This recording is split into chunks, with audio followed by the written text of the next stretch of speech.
1960, 30 juin, 1960, 30 juin, l'année de l'indépendance, si à rappeler le Mathieu du Congo. Aujourd'hui, jour pour jour, 62 ans depuis l'indépendance, ici, un pays colonisé par le Belge, notamment depuis 1885 et aujourd'hui 2022, le 30 juin 1960, le 30 juin 2022, jour pour jour, 62 ans de l'indépendance. Mesdames et messieurs, merci et bienvenue dans cette émission Place à l'invité, une émission spéciale pour vous, Lipanda 30 juin, une émission qui va vous donner plusieurs actualités aujourd'hui. Nous allons décrypter ensemble l'actualité de la République démocratique du Congo, notamment la question, on se pose trop de questions, est-ce que aujourd'hui, comment est devenue la République démocratique du Congo après l'indépendance de la République démocratique du Congo? Pour moi, j'ai le plaisir de vous présenter un invité spécial, il est habitué de Clé Plus, mais aujourd'hui, il est avec moi sur ces plateaux. Il s'agit de Monsieur Bruno Mimbenga, il est communicateur de Nouvel Élan, que j'ai dit bienvenue dans cette émission. Merci Monsieur Yves pour l'invitation. Je réponds au nom de Bruno Mimbenga, cadre de Nouvel Élan, parti cher à l'ancien Premier ministre honoraire Adolphe Mozito. Et puis je salue tous les Congolais éparpillés dans le monde et puis ceux qui auront l'occasion de nous suivre à ce net moment. Alors, merci beaucoup.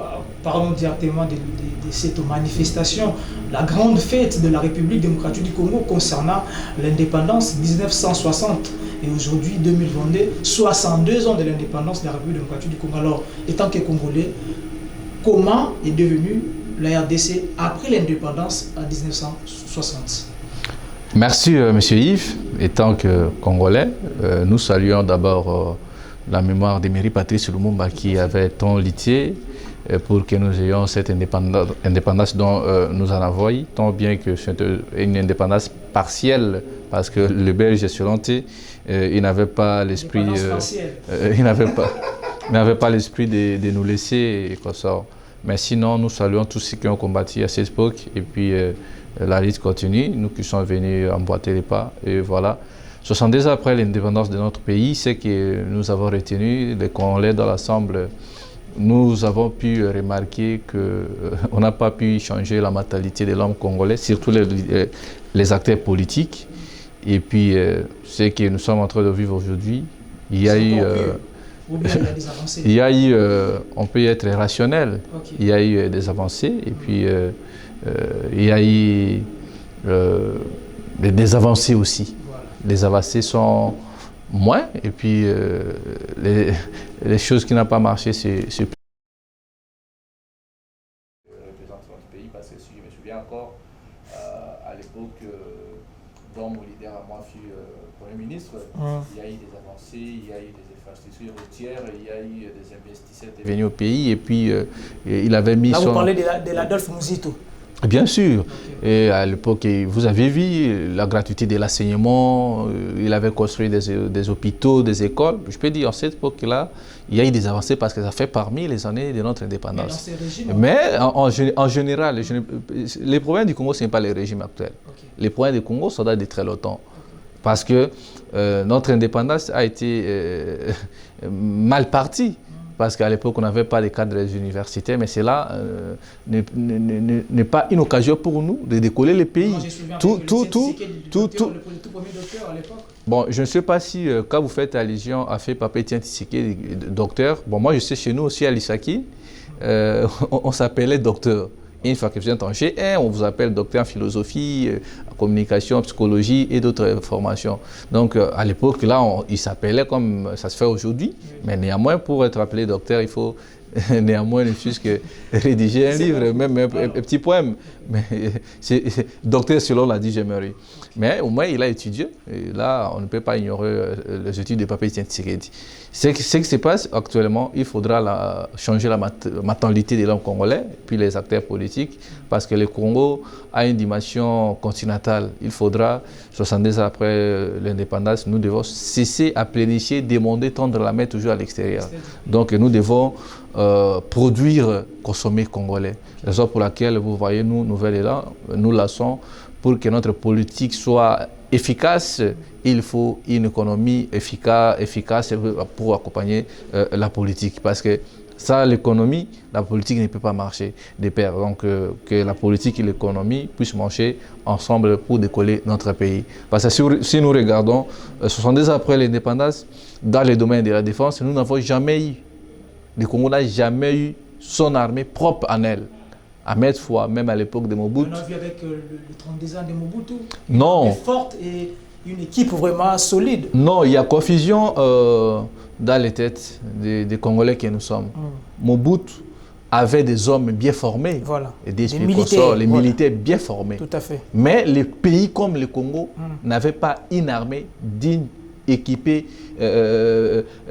à son rang. Raison pour laquelle notre bataille, nous, Nouvel Élan... Équipé par rapport à quoi? Équipé de munitions, payer les soldats, être formés, une armée restructurée. Mais il y avait des assurances au niveau Pas une armée infiltrée à l'intérieur du pays. Okay. Il faut que les cantines alimentaires des soldats puissent être prises en considération. Vous voyez dans le sens là. Okay. Donc si tout ça, les conditions-là sont réunies, là, à ce moment, nous avons une armée qui est capable de défendre les territoires nationaux de notre pays. Okay. Mais par contre, les 32 ans de Mobutu, nous tous, nous avions remarqué, selon l'histoire, que le pays n'avait pas une armée.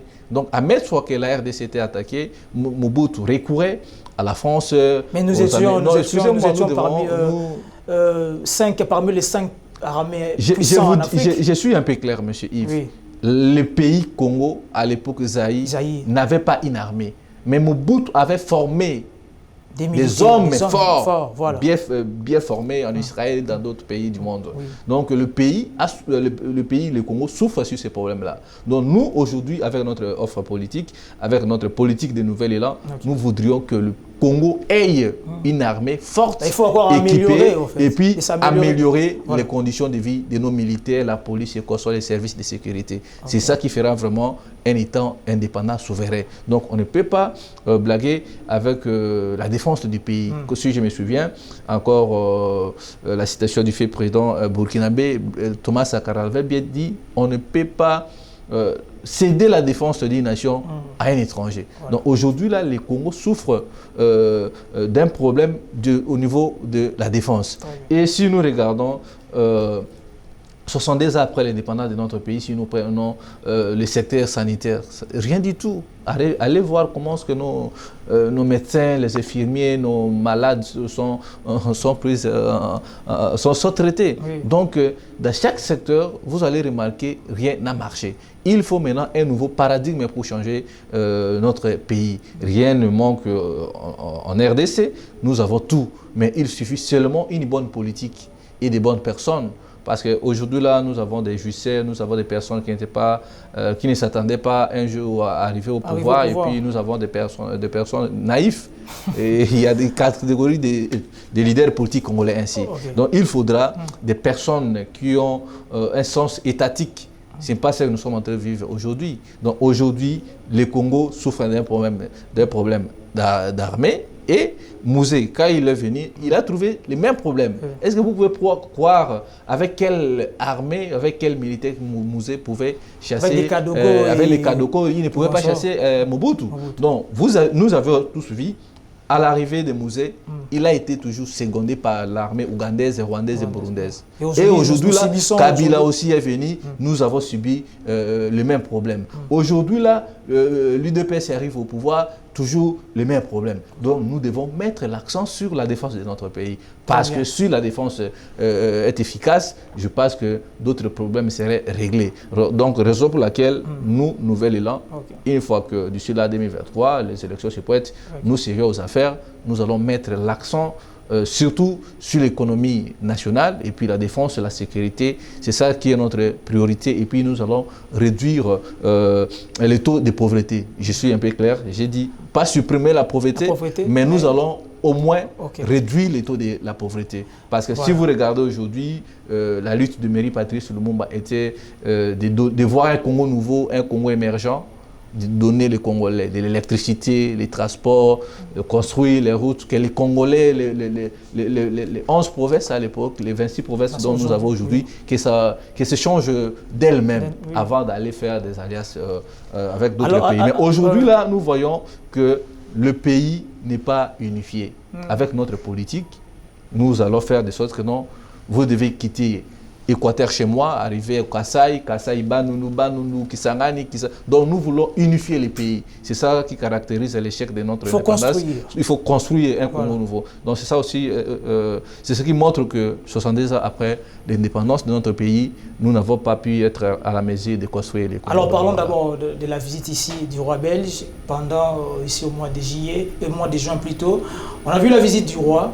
Est-ce qu'aujourd'hui, on peut dire que non, la Belgique aujourd'hui a compris l'importance de la RDC, malgré qu'il y avait des colonisations, il y avait des difficultés, mais aujourd'hui, la Belgique a demandé ses excuses à la nation congolaise? Bon, je ne sais pas si, quand vous dites que la Belgique a présenté ses excuses, peut-être il a présenté ça chez vous et la famille idépécienne. Non, moi, je pense... à la nation, c'est un discours à la nation. Un discours, ils ont reconnu. Ils ont reconnu, ils ont présenté les regrets et non, ils ont présenté des excuses. Ils peuvent présenter des excuses, mais c'est que nous voulons réparation, qu'ils reconnaissent les abus qu'ils ont causés pendant l'époque coloniale. Mais aujourd'hui, là, si nous, les Congolais, on s'attend aux Belges, qu'il pourra faire quelque chose, moi je vois ça, c'est de l'imagination, c'est du fatiganisme, école des promesses. Donc le problème d'aujourd'hui, les Belges n'ont rien fait en RDC pendant l'époque coloniale.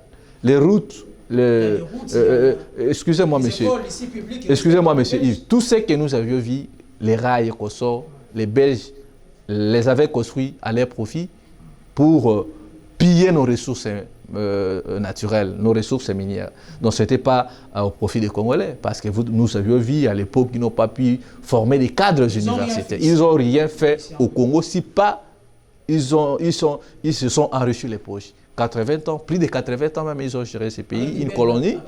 Avec de belles maisons ici, dans la commune de la Gombe, des bâtiments restés de la Belgique. Bon, je ne sais pas quand vous faites allez-y. Bon, les bâtiments, les maisons, c'est pas ça. Nous avons voulu... avec une bonne vie à l'époque. Nous avons voulu que les Congolais avant l'indépendance, il y avait une vie meilleure. L'indépendance économique, l'indépendance sur le plan éducatif, c'est ça. Les belles maisons, je n'en vois aucune. C'est ça le problème. Donc, c'est à nous, les Congolais, de prendre notre responsabilité en main. Parce que quand d'autres pays africains se développent, ils ne recourent pas toujours à leurs anciennes colonies. Ils ont pris. Les problèmes, c'est de la conscience. L'esprit, l'amour du patrie d'abord, en premier lieu. Si nous, les Congolais, nous aimons notre pays, nous allons construire. Et puis, comme je vous ai dit, avec notre politique, nous voulons que vous devez quitter Lubumbashi, aller au Nord Kivu, Maniema et Koso, que les pays soient unifiés. Et à ce moment-là, vous allez voir l'échange monétaire de notre pays, il y aura une circulation libre. C'est ça ce que nous voulons. Donc le problème, c'est les hommes qui nous dirigent, ils ont rendu l'État congolais pauvre, ils ne se sont pas limités là, ils ont rendu encore la population pauvre. C'est ça les problèmes de notre pays. C'est ça même notre lutte. Nous voulons que non, avec ce régime dictatorial de Mobutu, le régime de Mouzé, le régime de Kabila, aujourd'hui nous sommes avec Félix, ils ont rendu l'État pauvre, y compris la population. Nous, une fois que nous serions là, nous allons faire le nécessaire de rendre le pouvoir à l'État et puis les Congolais se retrouvent.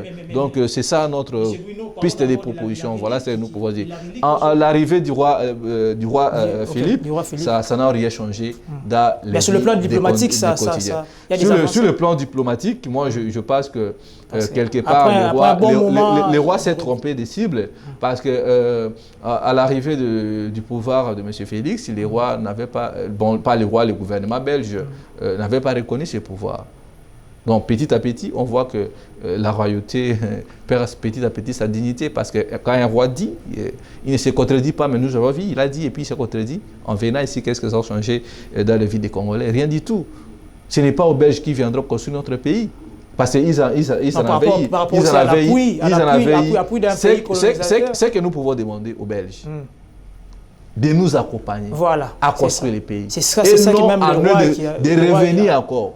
De construire notre pays. De nous soutenir aussi. Si on gère mal notre indépendance, ces gens-là viendront comme des pasteurs avec des ONG, les ASBEL et quoi ça. Donc nous, les Congolais, nous devons prendre conscience de travailler, de donner ce que nous avons avec des personnes compétentes, des personnes qui ont un esprit de construire le Congo. Et ces personnes-là au Congo, je ne crois pas qu'ils soient au nombre de 5. Je vois mon leader, moi, Adolphe Fermozut, qui a un esprit éclairé pour construire. Voilà, parlons d'abord de la relique aujourd'hui de Patrice Lumumba, aujourd'hui 62 ans, après un bon moment avec la rupture de la Belgique. Est-ce que c'est dans ou bien la relique aujourd'hui, la Belgique a compris que c'est important de remettre, de rendre la RDC, l'héros national qui était peut-être assassiné, on ne sait pas comment il était assassiné, où es-tu mort? C'est ça la question. Même sa fille est née en Belgique, elle se pose beaucoup de questions sur cette relique. Oui, monsieur Yves, moi je pense que la relique de Lumumba, ça c'est une vaste escroquerie du siècle avec ces régimes. Parce que, oui, la dent là qu'on nous fait allusion, ce n'est pas la dent je ne suis pas allé dans une salle de théâtre qui... Non, c'est l'Assemblée nationale, c'est pour le peuple. Qui est bien organisée par ce régime. Donc, ce qui s'est passé à Emery Patrice Lumumba, c'est un crime contre l'humanité. C'est ça les termes. Lumumba vit sa dimension. Quand je vois une lettre datée de très longtemps, le 23 décembre 1960, qui a été d'ailleurs signée par M. Etienne Tshisekedi, en disant le contenu de la lettre, il avait écrit la lettre auprès de l'empereur Bakwanga au sud Kassai en disant, vu que le crapaud maîtrisait, le crapaud c'était Lumumba. Aujourd'hui, là, que les Congolais ne s'étonnent pas. Donc le fils de Papa Etienne Tshisekedi se réjouit de la mort de Lumumba. Parce que quand vous dites, excusez-moi, quand vous dites que la relique de Lumumba, la dent, est-ce qu'il y a eu un test d'ADN qui certifie que... Non, on ne peut pas falsifier l'histoire, M. Yves. Donc nous voulons une histoire correcte. Donc nous voulons, quand nous serions au pouvoir, nous allons enterrer Lumumba d'une manière officielle, digne à Sora. Parce qu'aujourd'hui, là, excusez-moi, M. Pierre Deloiseau, c'est un ancien militaire belge, il est encore en vie, âgé de 80 ans. Il était parmi ceux qui tuaient Lumumba. Il était là. Il a dit là-dedans que M. Félix est allé coopérer avec le gouvernement belge. Ce n'est pas là-dedans de Emery Patrice Lumumba. Alors c'est quoi? Imaginez-vous, on tue une personne. C'est un crime.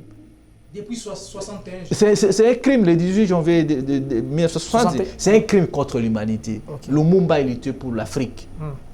Lumumba a mené ce combat sur l'étendue internationale. Mais voir aujourd'hui ces bourreaux se réjouir, aller récupérer une dent, si c'est de qui, avec des cérémonies, ça, nous condamnons cette attitude-là.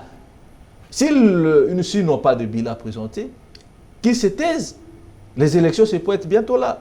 Ils seront sanctionnés et non faire des récupérations politiques. Aujourd'hui, la famille Emery Patrice Lumumba est divisée. De l'autre côté, nous avons vu le régime actuel, ils sont allés... Même sa fille s'est posé trop de questions, ils sont allés négocier avec la famille d'Emery Patrice Lumumba. Je vois mon vieux Laurent, Lumumba, Juliana et les autres. Ouais. Mais de l'autre côté, un des fils de Lumumba s'oppose de ça.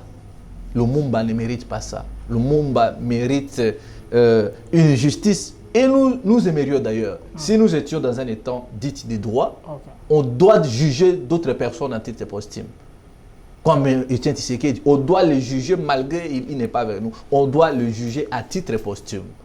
Vous voyez, et les condamner aussi. Parce que Lumumba est mort.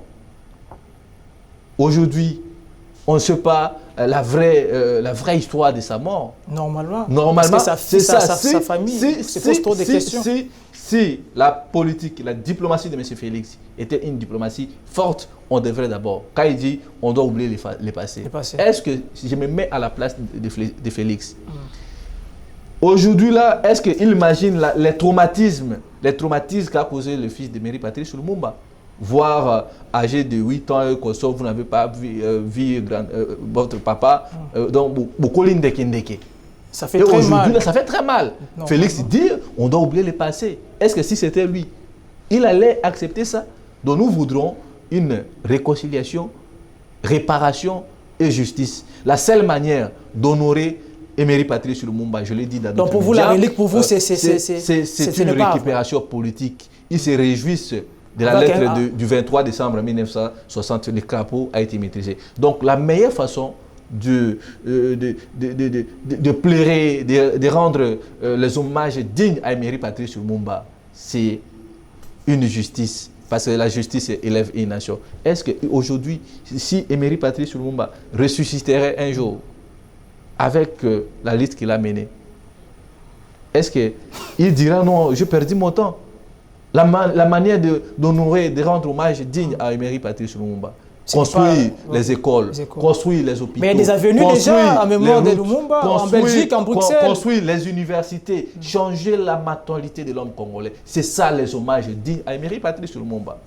Okay. Ils ont dilapidé plus de 16 millions rien qu'à faisant circuler, tourner là-dedans en or. Donc on a tué Emery Patrice Lumumba, on n'a pas voulu garder d'autres pièces, mais ils ont préféré récupérer une dent en or. Imaginez-vous, ça c'est de l'aventure avec ce régime. C'est ça, on se pose trop de questions. Est-ce qu'on peut croire avec ces gens?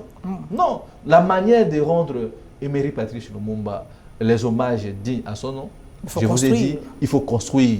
Donc laisser les traces, les empreintes. C'est ça la meilleure façon. Et puis, demander au gouvernement belge de réparer les dégâts qu'ils ont causés parce que la mort de Lumumba, c'était un crime contre l'humanité. Par sa prise de position politique, vous l'avez tué de cette manière-là. Donc, il faudra une réconciliation, mais avec réparation, dont nous demandons au gouvernement belge de payer à la famille Emery Patrice Lumumba une somme de 25 000 milliards de dollars américains et de payer à l'État congolais une somme colossale. Parce que chez moi, à l'Équateur, si vous partez, les Belges ont tué, ont coupé normalement les mains. Mais allez chez moi, vous allez voir, il n'y a pas de route, il n'y a pas d'école. Il y a Mbandaka, il y a eu... J'ai dit, je prie l'Équateur en général. En général, ok. Allez, vous allez pleurer. Okay. Les affaires étudient sur le sol même. Si vous partez au Bandundu, presque sur l'étendue du territoire national congolais plutôt, il n'y a rien.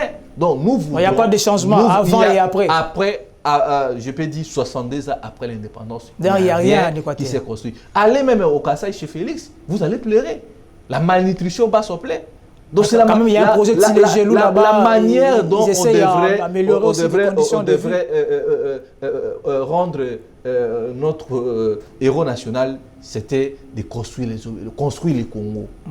À manger, donner les Congolais à manger. Les Bukangalonzo là, nous nouvelles dès que nous allons gérer ces pays, nous allons construire sur chaque province. Il faut que chaque province ait son Bukangalonzo. Il faut lutter contre la famine. Okay. Quand vous lancez une opération, la gratuité de l'enseignement, il faut commencer par la gratuité sanitaire. Parce que quelqu'un qui n'est pas en bonne santé, comment est-ce qu'il va étudier? Donc c'est ça notre objectif que nous, nouvelles là, nous voulons construire ce pays. Alors sur le plan politique aujourd'hui, jour pour jour, après l'indépendance, on a vu il y a des conflits entre politiques aujourd'hui. Je prends l'exemple comme aujourd'hui avec Félix Tshisekedi Tshilombo, plusieurs conflits au niveau de l'opposition, Martin Fayulu, Adolphe Muzito. Est-ce qu'on peut dire que non, même si 62 ans après, est-ce que vraiment nos politiciens ou bien nos leaders aujourd'hui, qu'est-ce que nos leaders peuvent changer aujourd'hui? Parce que nous sommes toujours, j'espère dire que nous sommes toujours, nous vivrons dans cette époque, dans une période où que nous étions comme dans un pays colonisé toujours. Bon, moi, je pense que 70 ans après l'indépendance, nous avons... Vous avez cité Adolphe Muzito. Tous ces leaders aujourd'hui, mais il n'y a pas de changement en fait. Ah oui, je vous ai dit à l'époque d'Adolphe Muzito, il y a eu changement. De 1960 jusqu'à ce jour, aucun Premier ministre, même Emery Patrice Lumumba, il s'est réjoui de voir un Muzito travailler. Oui. Parce qu'aucun Premier ministre, depuis Congo aujourd'hui, il a travaillé comme Adolphe Muzito. Et j'en suis fier. Moi, je ne suis pas de la même province d'Adolphe Muzito. Mais si je suis proche de Muzito, parce que j'ai suivi ses convictions politiques, ses idées. Il a travaillé avec une personne aujourd'hui. Mais vous voulez prendre les 18 ans de Kabila, mettre ça sur le dos de Muzito. Mais oui, Kabila n'est pas un diable. Travaille avec Kabila. travailler avec Kabila, ce n'est pas... Kabila n'avait pas travaillé seul. Kabila travaille avec Mozit. On assume. Et il a travaillé avec Mozit. Les gens ont su comment est-ce que Mozit a travaillé avec Kabila. Allez, si je peux donner un exemple, Papa Rochero Taboulé, il chantait des belles mélodies. Oui, bien sûr. À l'arrivée de Maman Miliabel, la musique était vraiment une musique vraiment accentuée même. Après le départ de Maman Miliabel, je pense que la musique était éteinte. Par là, je vais dire, Mozit est venu, il a trouvé Kabila au pouvoir. Ce qui était avant Mozit, qu'est-ce qu'ils ont fait? Mais quand même, il a travaillé. En arrivant, il a donné l'image de Kabila. Il a façonné Kabila. Quand on parle du temps de Kabila, on vivait au moins bien. C'était à l'époque de Mozit. Et après Mozit, après son départ, c'était de la jungle, la misère. Mozit a trouvé un pays avec un budget de 800 millions de dollars. Alors, Mobutu n'avait pas laissé un budget, c'est une précision. Okay. Mobutu a trouvé un budget de 800 millions. Il a ramené ça dans un espace de 3 ans, de 3,5 milliards. Il a payé les dettes extérieures. Il a terminé les guerres à l'est du pays. Il a donné de la valeur aux fonctionnaires, aux magistrats. Il est le seul à faire ça. Si aujourd'hui là, vous en connaissez un ministre qui a travaillé plus que Mobutu, je mets quiconque en défi de passer sur ce plateau. Mais comme Matata Pon avec le projet de Boukangalonzo. Non, je ne suis pas venu faire, la politique des noms de personnalités de notre pays. Moi, je parle de notre offre politique. J'ai dit, si vous voulez recevoir quelqu'un de LGT, vous allez le recevoir sur cette chaise. Mais moi, je vous dis, Mozit doit travailler de 1960. Aucun Premier ministre a travaillé comme Mozit. Travailler avec Kabila, ce n'est pas travailler avec Kabila, ce n'est pas un péché parce qu'aujourd'hui nous voyons les gens gesticuler. Ce n'est pas un péché, mais vous contribuez aujourd'hui. Je vous ai dit, on ne contribue à aucun échec. Je vous ai démontré de 1960 jusqu'à aujourd'hui, personne n'a travaillé comme mon leader à moi. Et il a quitté Kabila par ses prises de position. Parce que à l'époque de Mozit, nous avons vu les chantiers s'ouvrir. Nous avons vu les investisseurs venir. Aujourd'hui, là, les investisseurs ne sont plus dans notre pays. Et je sais comment les gens disent que non, il a travaillé avec Félix, avec Kabila et Kosson. On veut prendre l'échec de 18 ans, mettre ça sur le dos de Mozit. Là, c'est de la méchanceté. Alors, une question de curiosité. Excusez-moi, c'est la sorcellerie des hommes politiques congolais. Donc aujourd'hui, là, ceux qui ont travaillé avec Kabila, ceux qui sont en opposition aujourd'hui, ils ont travaillé avec Kabila. Ils étaient dans les provinces. Félix a travaillé avec Kabila. Mais je ne sais pas. On assume, on a travaillé avec Kabila. Mais on a travaillé différemment. C'est ça le vrai problème. Alors, une question de curiosité avant de citer pour cette émission. Alors, aujourd'hui, il y a un problème entre Adolphe Muzito et Martin Fayulu. Il y a plus, on ne sent plus vraiment. Qu'est-ce qui se passe? Parce que vous êtes proche d'Adolphe Muzito, mais on sait qu'il y avait un problème aussi au niveau de la plateforme, je peux dire, la Mouka. Mais aujourd'hui, Adolphe Muzito n'est plus à la Mouka. Je ne sais pas, Adolphe Muzito est où, il serait où? Je ne sais pas. Est-ce que vous savez l'histoire de la Mouka? Je ne sais pas, peut-être que les Congolais se détrompent. Les génitaires de la Mouka, c'est Adolphe Muzito. Ah bon, ce n'est pas Martin Fayulu? Donc, c'est Mozito qui a façonné la Mouka. C'est lui qui a mis des moellons. La Mouka que les gens veulent parler, vaille que vaille.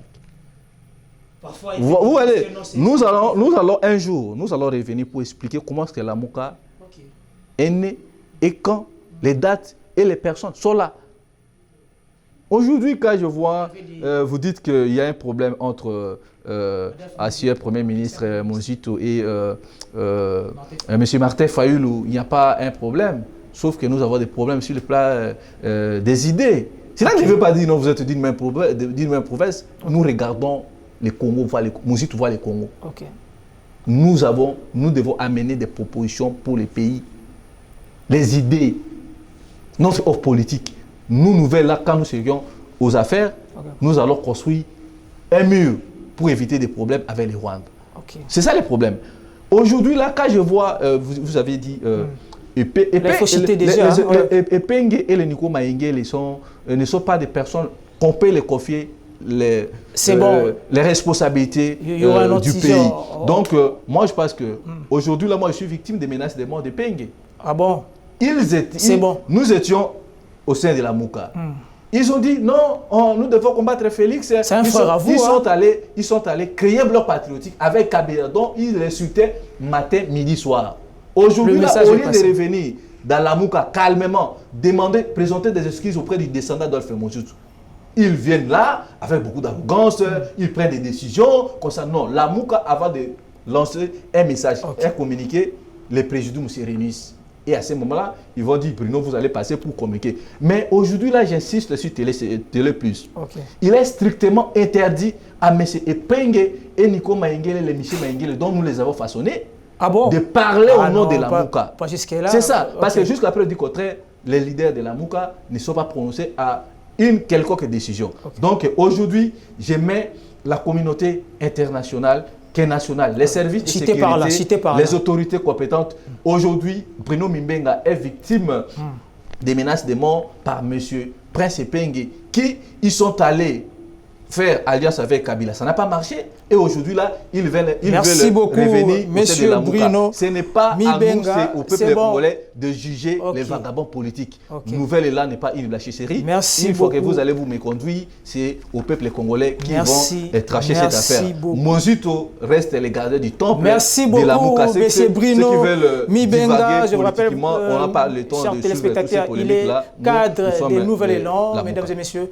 Merci de nous avoir suivis sur Télé Plus, cette émission, une belle émission spéciale 30 juin 1960, aujourd'hui 2022, jour pour jour, 62 ans de l'indépendance de la République démocratique du Congo. Avec plaisir pour moi de vous présenter cette émission et bonne fête à toute la communauté congolaise qui sont à l'extérieur du pays, mais aussi à tous les Congolais ici en République démocratique du Congo. Merci.